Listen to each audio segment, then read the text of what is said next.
Level 1. The nobody. Nobody in your town has ever flown anything. Your father fixed transmissions. His father poured concrete. You are the first in the family line to leave the county for something other than a funeral. The recruiter writes your name slowly, like he's already forgetting it. That's fine. Being forgettable is the first thing they will teach you to weaponize. You ship out in September. The bus is half empty. Outside the window, the country gets flatter and emptier until there is nothing left to look at but your own reflection. You study it. You don't recognize the person who decided to do this.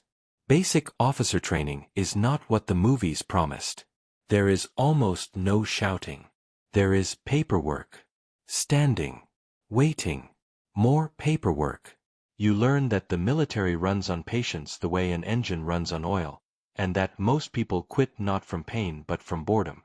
The boredom is the test. The ones who came for glory leave first. They expected a war and got a filing cabinet. The ones who stay are the ones who can sit inside nothing and not need it to mean anything. You discover, to your own surprise, that you are very good at sitting inside nothing. A woman named Captain Ayer runs your flight. She talks constantly. This surprises you, because you expected silence and stone faces. Instead she narrates everything, fills every gap, asks questions she answers herself. At first you think she's weak. Then you understand. She talks so that she can watch what you do while you think no one is listening. The ones who relax when she rambles are the ones who get cut. You never relax. There is a man in your flight named Brubaker. He is good. Genuinely good. Better than you on paper in every measurable way. Higher scores. Faster runs. Cleaner uniform. He makes sure everyone knows it, quietly, the way confident people do.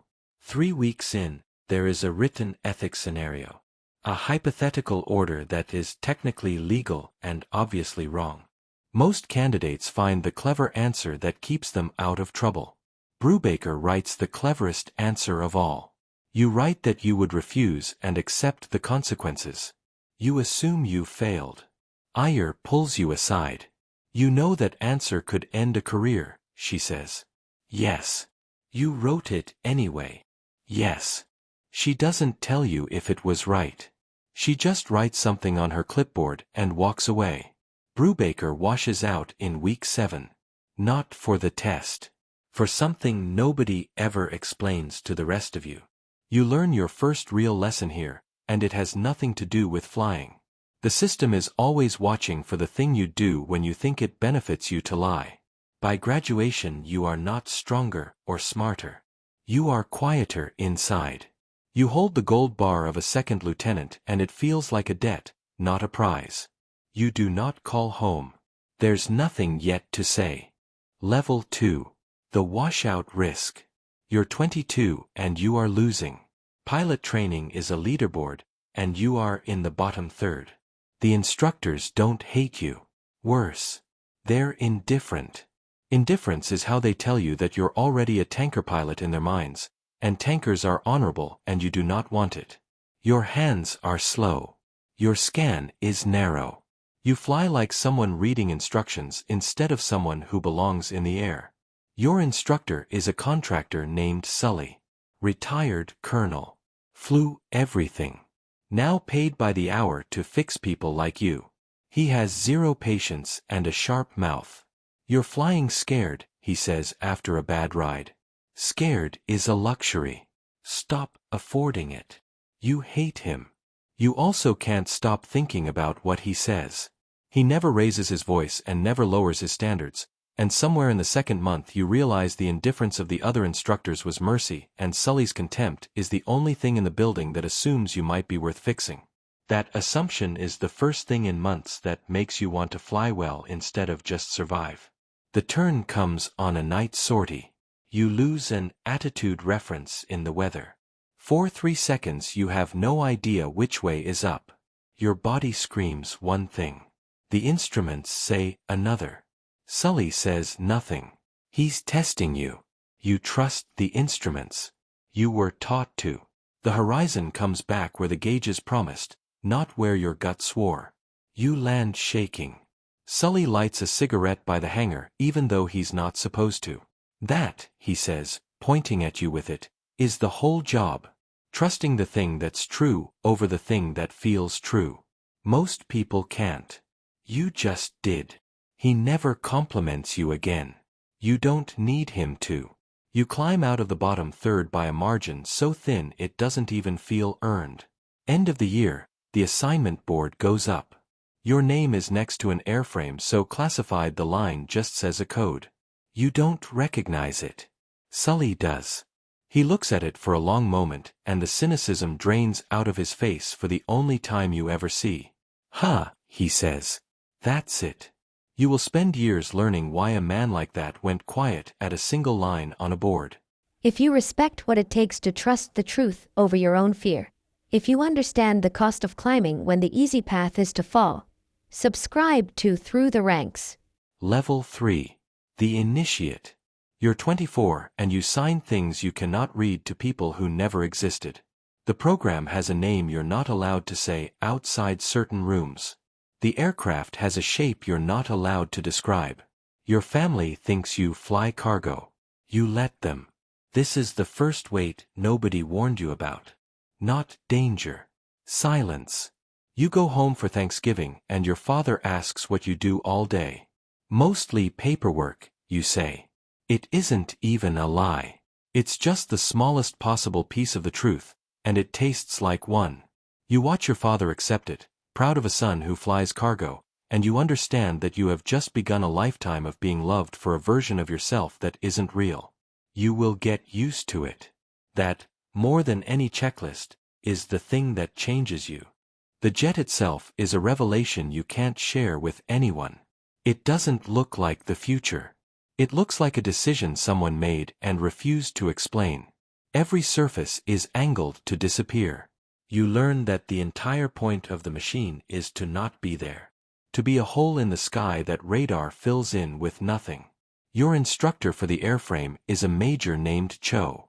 She has flown more classified hours than anyone in the building, and she treats the aircraft like a temperamental relative. It will keep you invisible, she says, right up until you give it a reason not to. One wrong angle. One open bay a half second too long. One bolt out of place.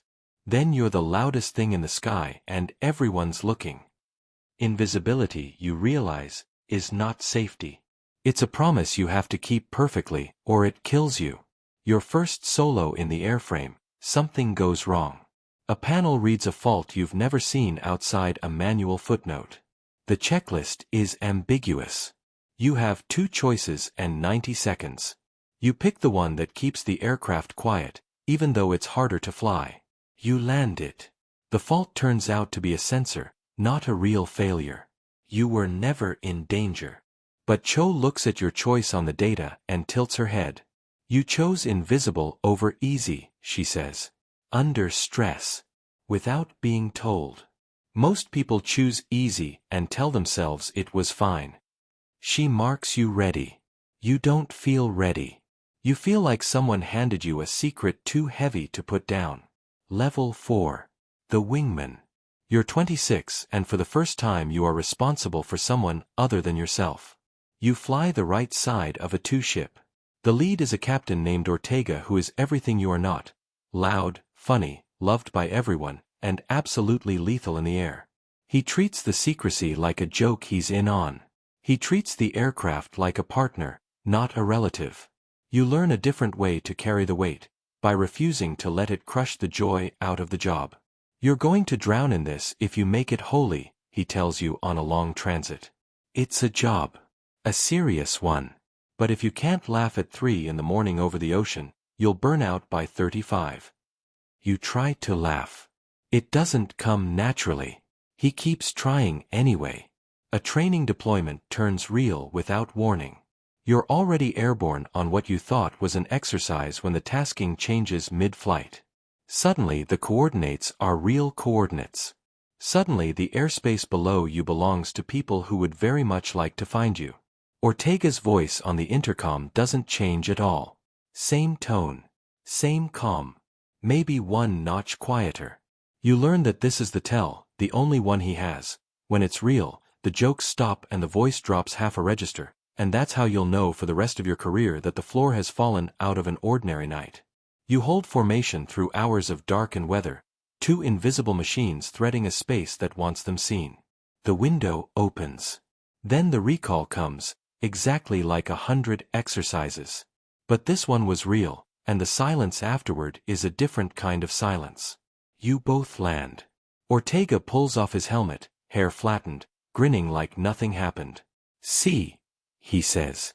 "Funny later. Always funny later." That night you can't find anything funny. You sit alone and understand for the first time that the machine you fly is not a defensive thing. It exists to go somewhere it isn't wanted and not come back announced. You signed up to be the quiet end of a very loud decision made by people you'll never meet. Level 5.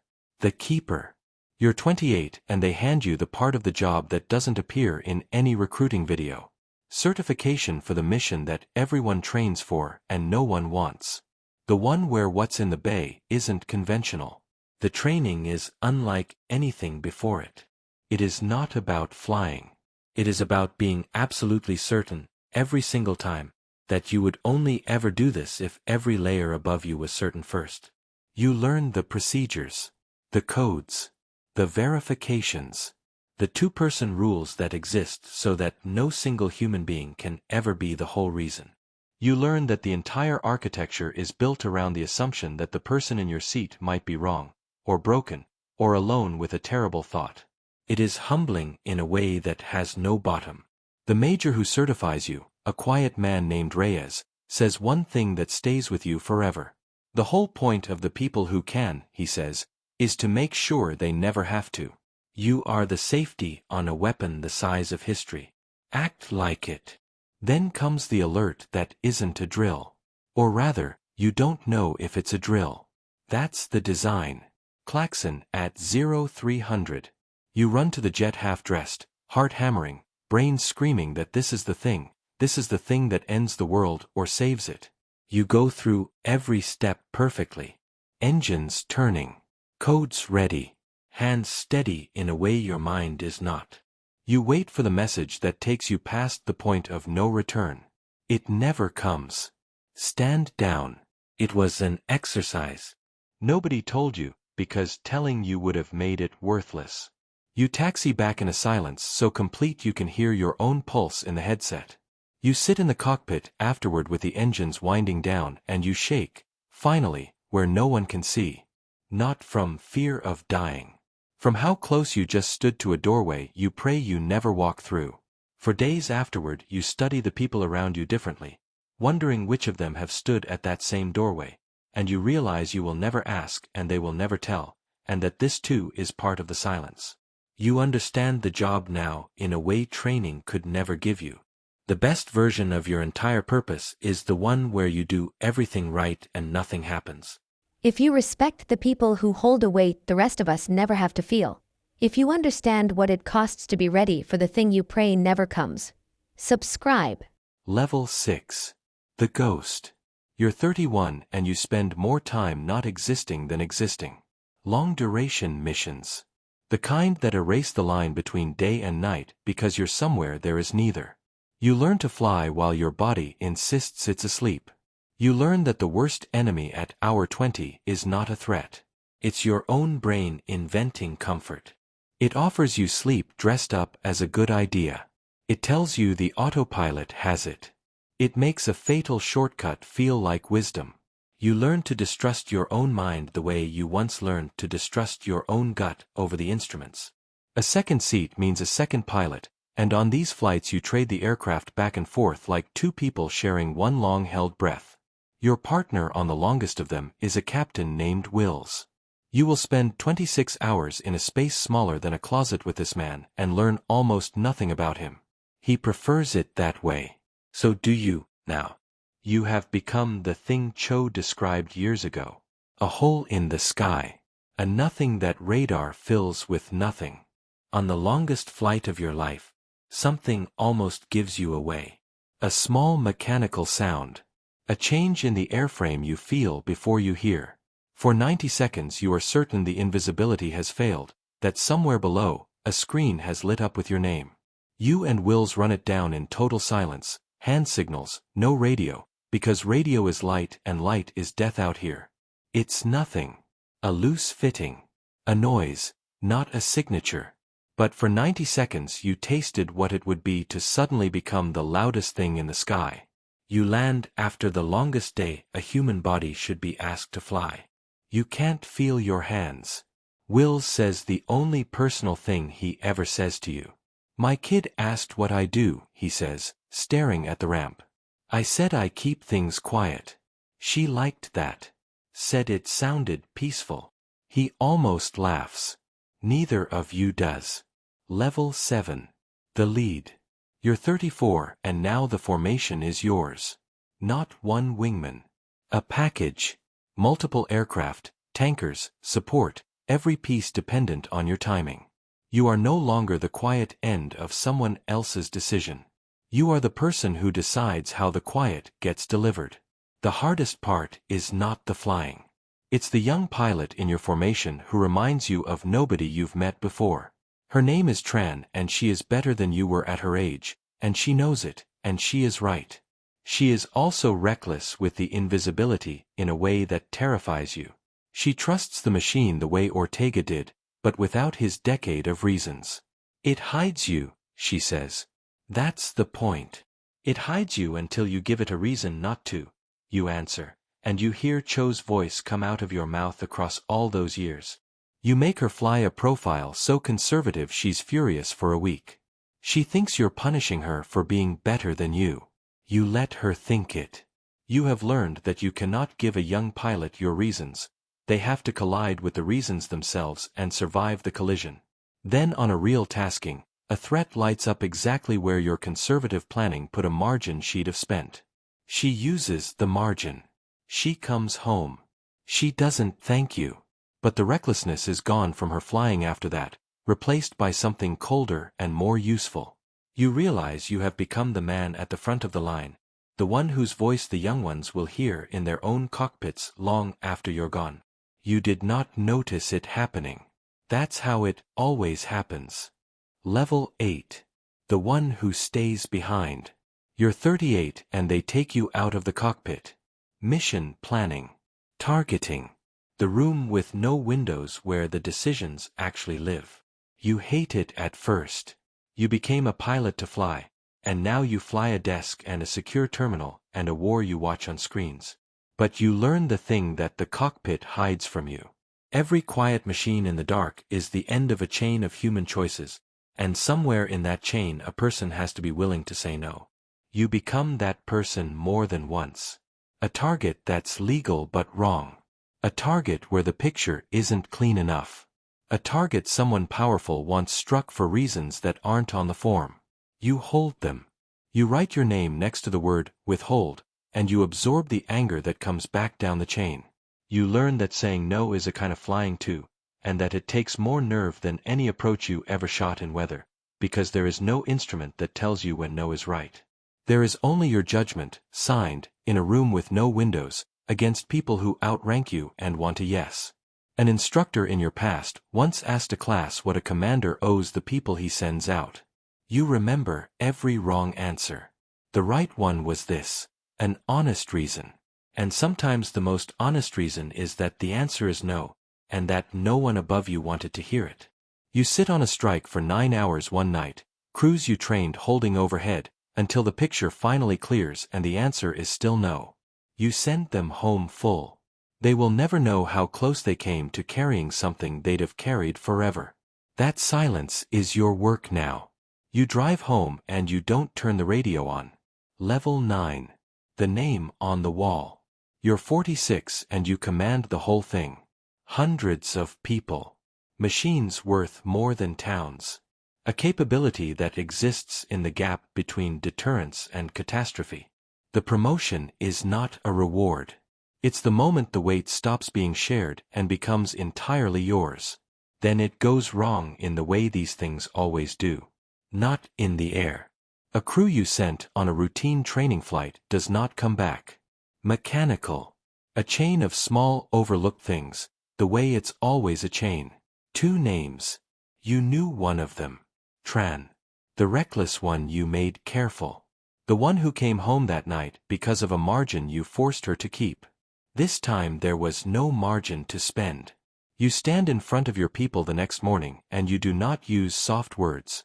You do not say, mishap. You do not say, asset. You say their names.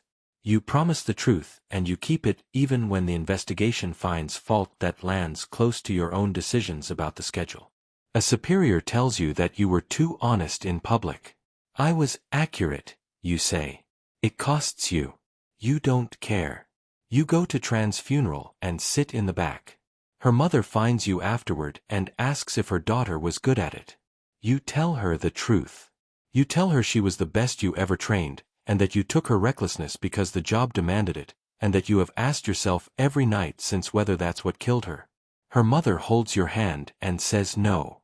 She says her daughter loved the quiet. You don't believe her. But you let her give you the gift anyway, because someone once told you that some gifts you can't give yourself. Level 10. The end. You're 54 and they're retiring you in a hangar that holds a machine you spent your life pretending didn't exist. Folding chairs. A flag. Bad coffee. Numbers that don't add up to a life. Hours flown that you mostly can't describe. Places you went that you still can't name. A whole career spent being a nothing in the sky, and now they want you to stand up and be seen. It feels wrong. Sully is dead. The contractor who taught you to trust the truth over your fear. You heard last year.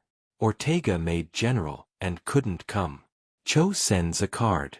No name in it, just the airframe code, the same line that once made Sully go quiet. You understand it now. It was never about the machine. It was about the kind of person you have to become to disappear that completely for that long and still bring the weight home unused. That night, alone, you think about all of them. Brubaker, who was better than you on paper and gone in week 7, the first to teach you that the test is never the test. Sully, pointing a cigarette at you in the dark. Ortega, laughing at 3 in the morning over an ocean that wanted you found. Cho, telling you that invisible is a promise, not a shield. Reyes, telling you the whole point of the ones who can is to make sure they never have to. Wills, whose daughter thought her father kept things peaceful. And Tran. Always Tran. You think about the alert at 0300 that wasn't a drill until it was, and how you stood one step from a doorway and didn't walk through it, and how that was the best thing you ever did by not doing it. 32 years learning a single skill the recruiting posters never mention. How to be there, completely, for the moment you spend your whole life praying never arrives. How to carry the loudest thing in the world and stay quiet. No one told you it would end this way, applauded for a life you can't explain. But now you understand. The silence was never the price of the job. The silence was the job. If you respect the ones who fly into the dark and bring it home unspent, if you understand what it costs to be ready for the thing you pray you never have to do, subscribe to Through the Ranks and keep climbing.